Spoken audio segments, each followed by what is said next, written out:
Well, good morning, everyone.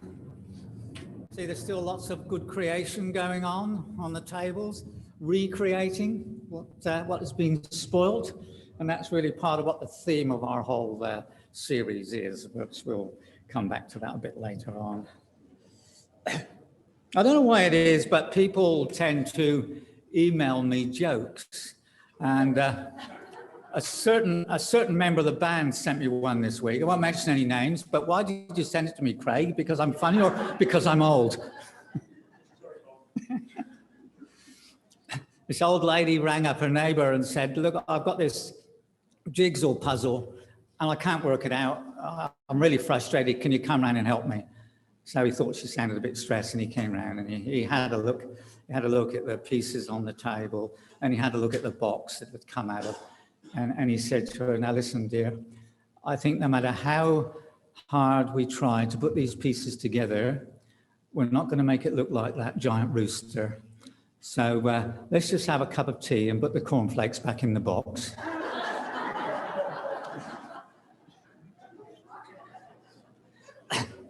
So I thought, okay, well, if I'm going to tell old jokes, and I am old, elderly couple went out for dinner.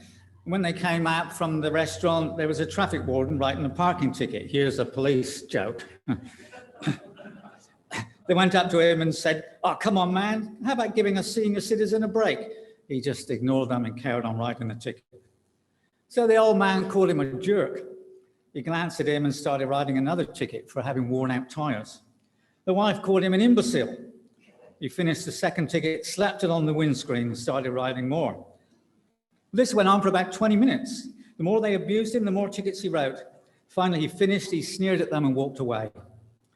Just then the bus arrived and the old couple got home and went home. They said, that was fun, we should do it again next week.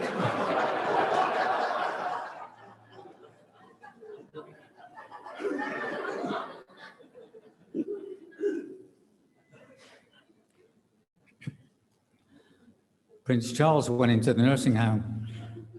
And he went up to one little old lady and said, hello, do you know who I am? She said, no, Sonny, I don't know who you are. And he said, come on, look at my face. I'm very famous. I'm very popular.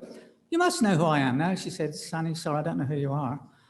So he went up to another lady and he said, look at me. You know who I am, don't you? She said, no, sorry, I don't know who you are. And he said, does anybody in this room know who I am? And they all looked at him blankly, and one little old lady got up and said, look, it's okay, Sonny. This happens around here a lot. I'll call the head nurse. She'll be able to tell you who you are.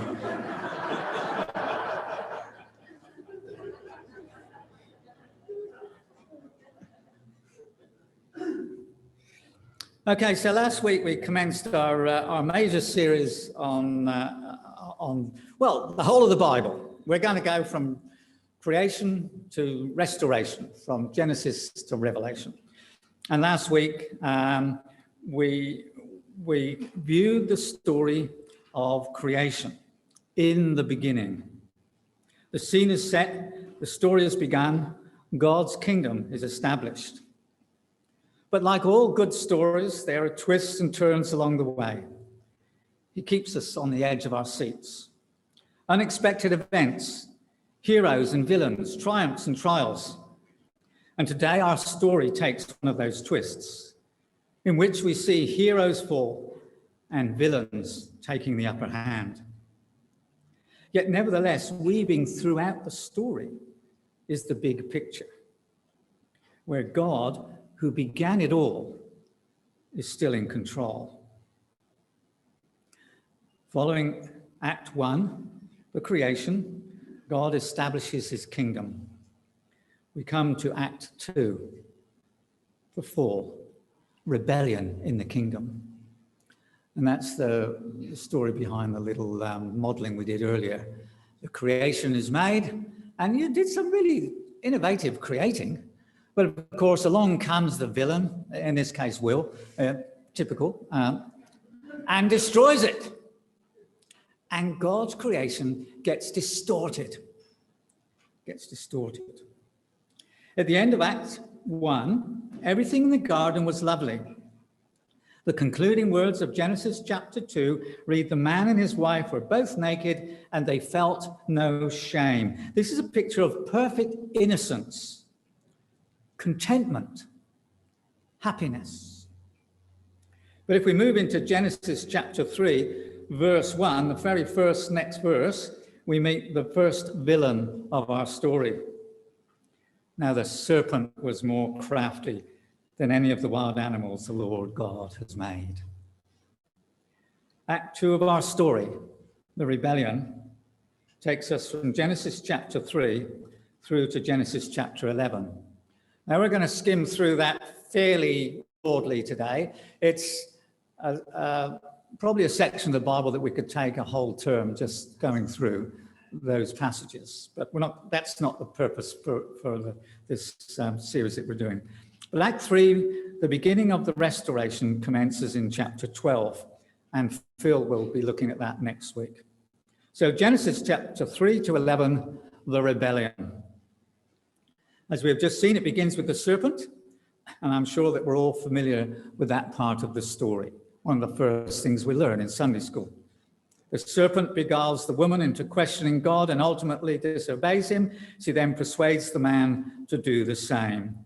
And in chapter 3, verse 7, the eyes of both of them were opened. They realized they were naked, so they sewed fig leaves together and made coverings for themselves. The picture of innocence lost. And as the consequences, they try to hide from God, which of course is impossible. And God comes walking in the evening. "Adam, where are you?" As if God didn't know where Adam was, but he wanted Adam to own up. The outcome of this original curse. They made excuses for their action, and they blame each other. They blame the serpent. They even blame God. But they don't take responsibility for themselves. And that's part of the problem. Human beings from that time on don't take responsibility for their own actions. And the outcome was the original curse. Pain in childbirth for the woman, toil and hard work for the man, thorns and weeds mixed in with the bounty of creation. And the ultimate consequence, death. Verse 19, "By the sweat of your brow you will eat your food and return to the ground, since from it you were taken, for dust you are, and to dust you will return." Reminds me of the story of the young married couple, and the husband said to his wife, he said, "Do you think people come from dust and they go back to dust?" And she said, "Yeah, they do." He said, "I just had a look under our bed. There's someone under there either coming or going." Don't worry about it. So the man and the woman, Adam and Eve, are banished from the garden, and a cherubim with a flaming sword barring the way back. They're not allowed back. It's too dangerous for them to be back in there. So they now have to make their own way out in the big wide world, which was nothing like the peace and the serenity of the Garden of Eden. And they begin to raise a family, to populate the earth as God wanted them to do. And so the story moves on to focus upon two of their sons, Cain and Abel. Barred from the Garden of Eden, the brothers have to work and toil their land to make a living. Genesis chapter 4, 3 to 5. Now Abel kept flocks and Cain worked the soil. In the course of time, Cain brought some of the fruits of the soil as an offering to the Lord, and Abel brought fat portions from some of the firstborn of his flock. The Lord looked with favor upon Abel and his offering, but upon Cain and his offering he did not look with favor. So Cain was very angry, and his face was downcast. Now, why God favored Abel and rejected the offering of Cain and his offering is not clearly stated. And there's lots of different theories, we could go into it. But in other sections of the Bible, we see that it's usually the attitude of the person who brings an offering to God rather than the offering itself that is pleasing to God. And there would appear to be very different attitudes between these two brothers, which is borne out in the next sequence. Racked with jealousy, Cain lures his brother into a trap and kills him. The very first act of murder. Jealousy, anger, murder, deceit.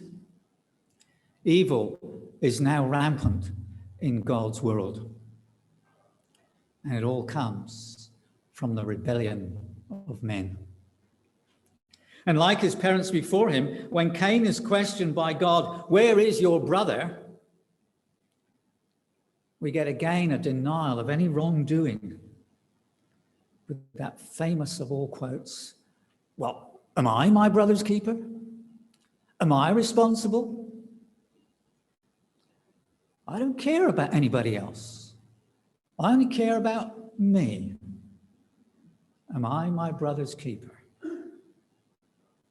Well, Cain's punishment was that he is now doomed to wander the earth restlessly, driven from the presence of the Lord. He pleads with God, says as an outcast, he'll be killed. So God places a mark on Cain, preventing him from being killed. With anyone who harms him would be avenged 7 times. Interesting little passage. So Cain goes to live in the land of Nod. Here's the question, just who was it that Cain was afraid of? Some commentators say, well, he was probably afraid of the wild animals. And so the mark that God put upon Cain was to make wild animals fearful of men. Others say that by now the world is beginning to populate with other offspring of Adam and Eve, and his reputation as the murderer of his brother would mark him for vengeance.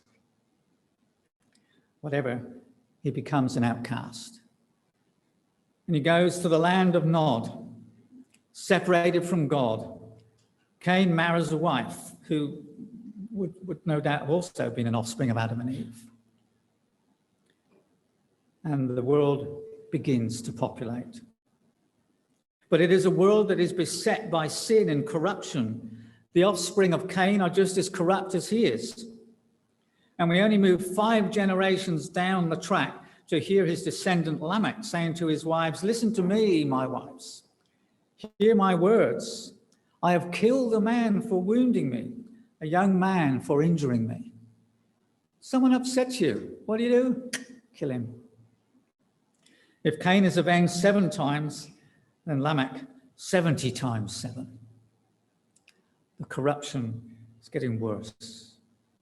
Jealousy, anger, murder, vengeance. These are the traits of mankind.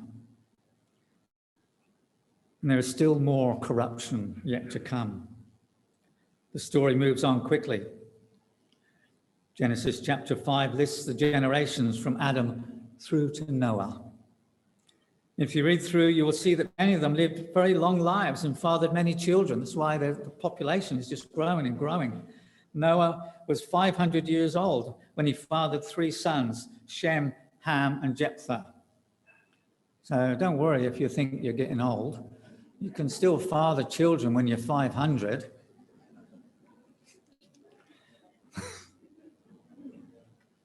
Thus, the human population of the world increased greatly, and so did the rebellion against God increase out of all proportion.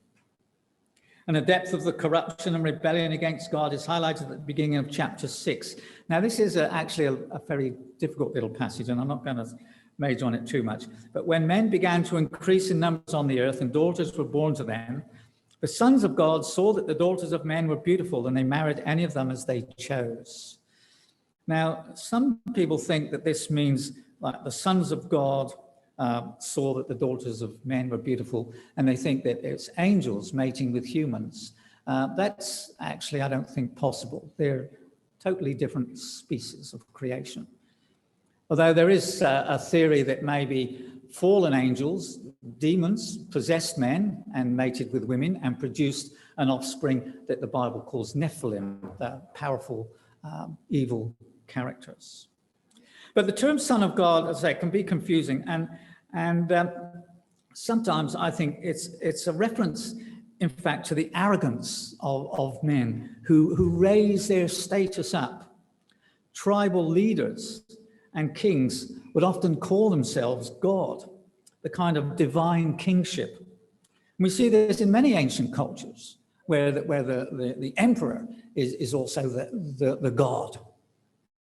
And these so-called sons of God take for themselves as many wives as they want.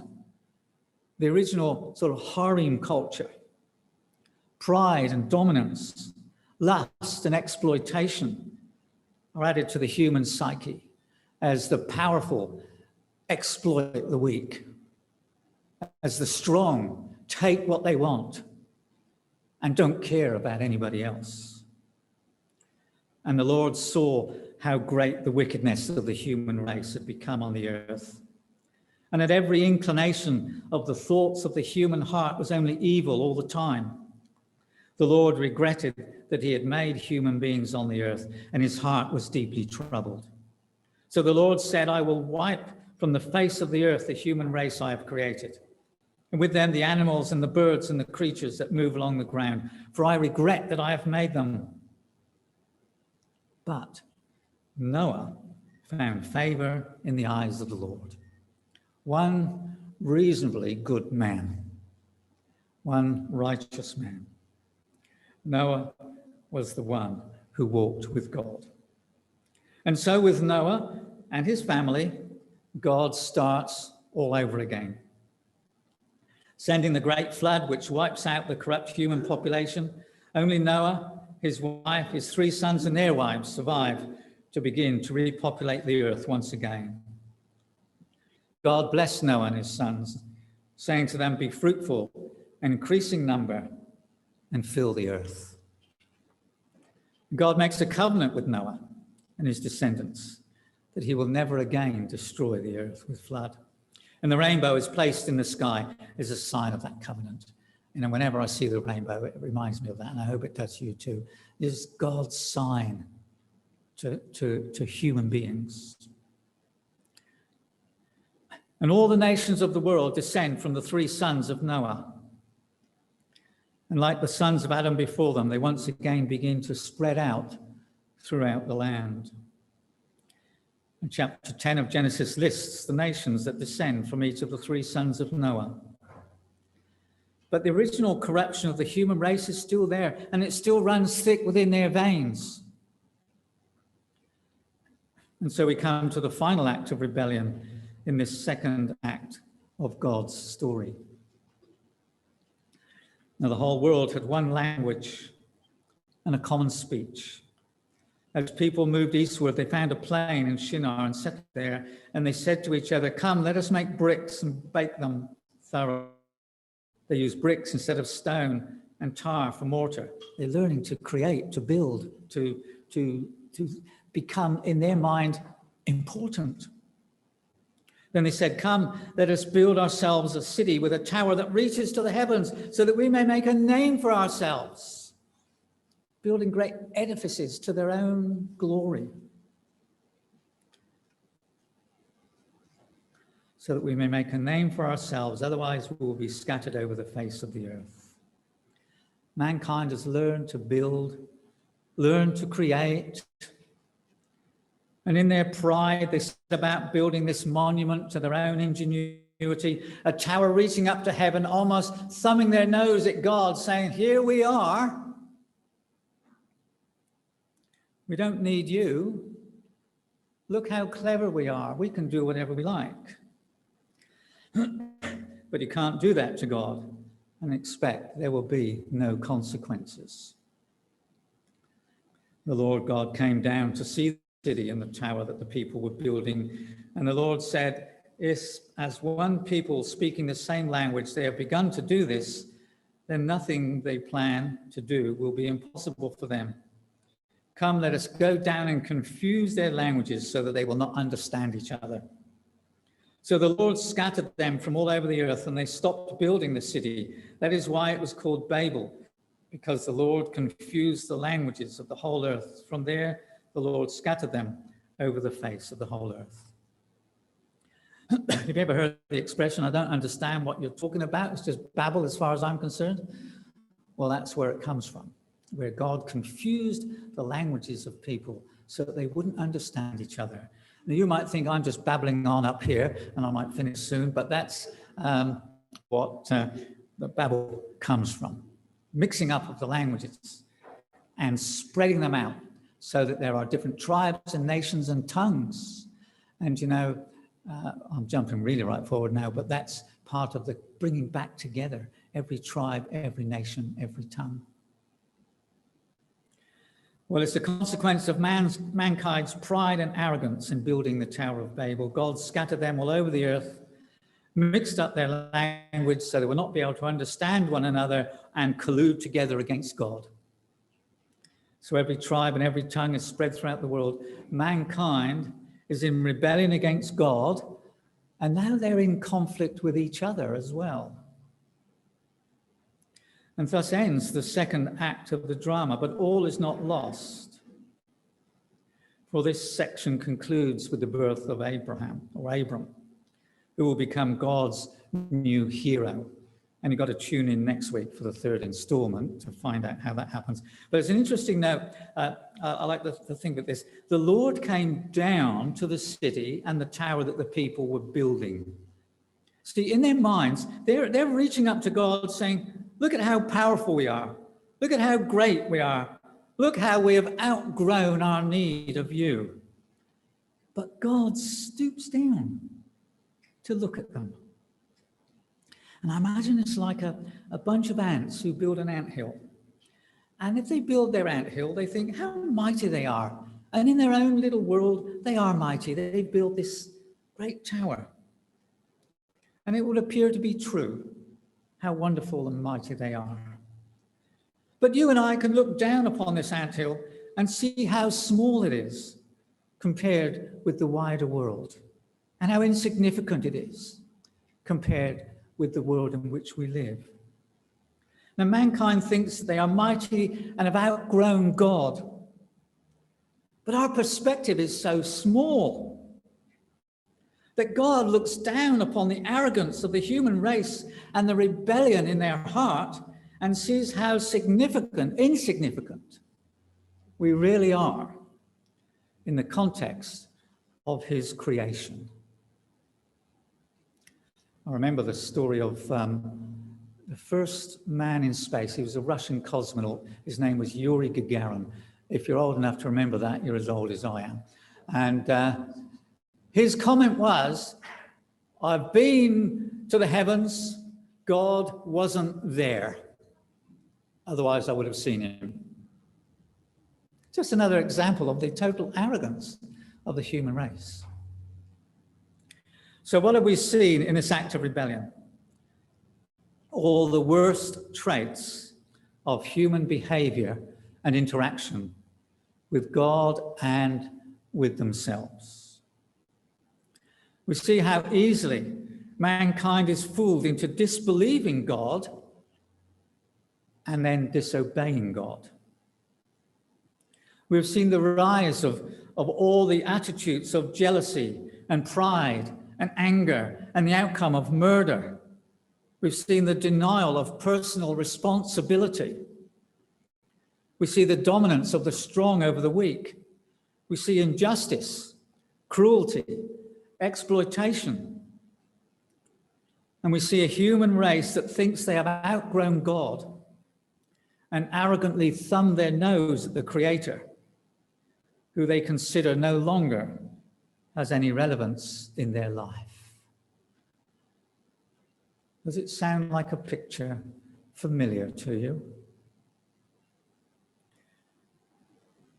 If we're going to discuss anything this morning, it would not be too difficult to identify how the rebellious nature of the human race still impacts this world in which we live. But the good thing is that God is not inactive. The rebellion is far from over, but it is also far from successful. In fact, it is doomed to failure, as we shall see as the story continues to unfold. So make sure you keep up, because you don't want to be stuck in the rebellion. You want to see the kingdom restored.